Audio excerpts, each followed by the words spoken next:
We're live. Good morning. Hello today, everybody. My name is Francis Wario, and at Coopers, I'm the agronomist at Coopers. And today, we'll talk about controlling our weeds on our farms. Right now, it's raining a lot, so I'm sure many of you are experiencing a lot of weed problems on your farms because they're growing at a very fast rate. We need to control our weeds because weeds will harbor insects and pests, and therefore they can be very detrimental to our crops. They also compete with our crops for sunlight and nutrients and water, and therefore they can end up reducing our production so much.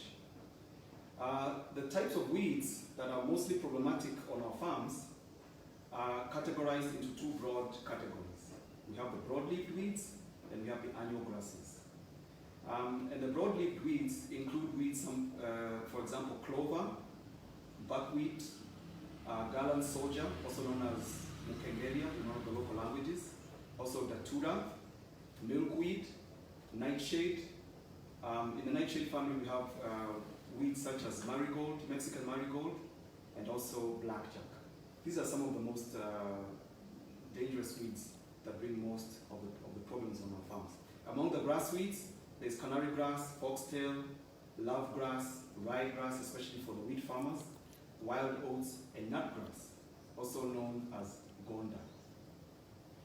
So, number one, when you're controlling these weeds, make sure that before you plant, you prepare your garden extremely well.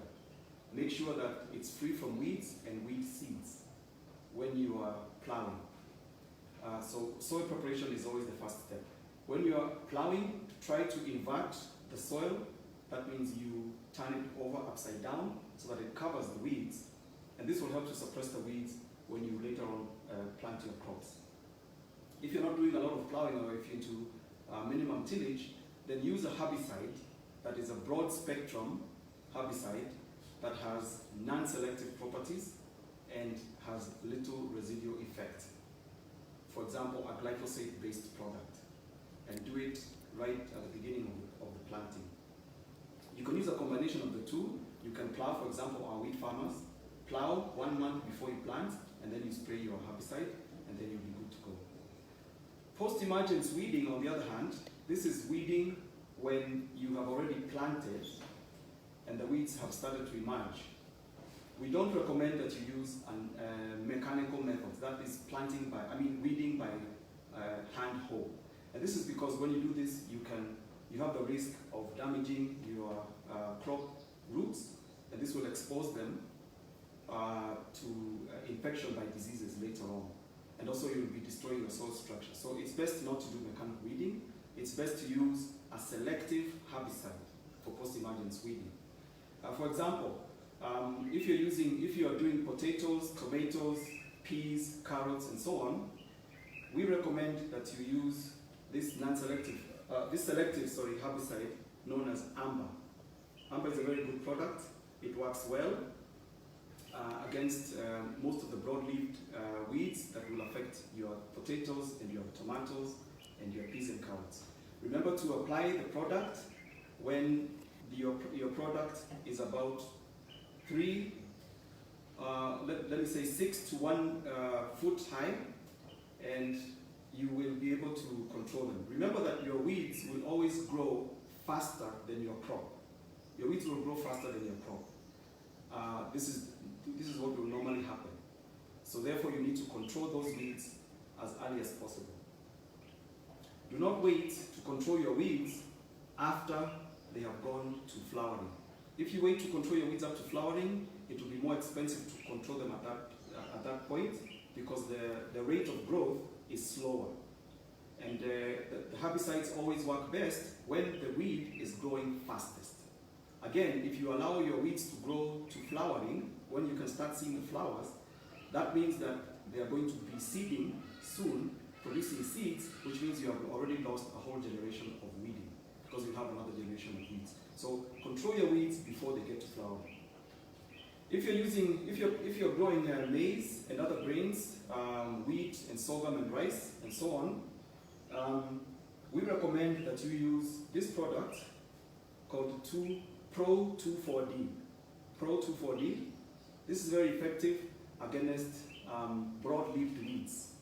Broad-leaved weeds in your maize and in your sorghum and in your rice and in your wheat. If you use it at a rate of 100 milliliters up to about 150 milliliters in 20 liters of water, you will get good results. If you are a wheat farmer, and you have problems with grass weeds, here is a product that you can use post-emergence. It's called Twist. Twist is very effective against grass weeds, especially canary grass and ryegrass and foxtail, which are very bad weeds in wheat, and our wheat farmers will understand this. So this is very effective at low dosage, 75 ml to 100 ml. You get good cover. So it has a residual effect, but only up to about 40 days, which means if you use Twist, after 40 days after you have already harvested, the effect will no longer be active in your soil and you can plant another crop. There are a lot of farmers who complain that after using herbicides for some time, they find that they can no longer plant different crops in that field. And this is because some of the products they use have long residual effect. Or maybe they've been misusing the products in the wrong way. So, but Twist doesn't have that problem, so it's a very good product to use when you're doing crop rotation. So you can mix these two products together, Twist and Pro 24D, and you will get good cover for both broad-leaved and annual weeds. For both broad-leaved and annual weeds, if you mix them. If you're going to mix them, you can mix them at half the rates, half the normal rates, and you will get good coverage and good control of your weeds. And we have seen this effective even in maize production. So I'd like to leave you with a few tips on successful herbicide use on your farm when you are controlling your weeds. Number one, always use the correct nozzle. Always use the correct nozzle in your spraying equipment. And the correct nozzle, if you're using a backpack or knapsack sprayer, is the one that produces a line instead of a round circle. We call it the flat nozzle. And you aim it at the weeds themselves, between the rows. This one will give you, that's the best way to use herbicides. Number two, always use clean water. And many of our farmers fail here. And sometimes it's the difference between successful use of herbicide and non-successful use of herbicide.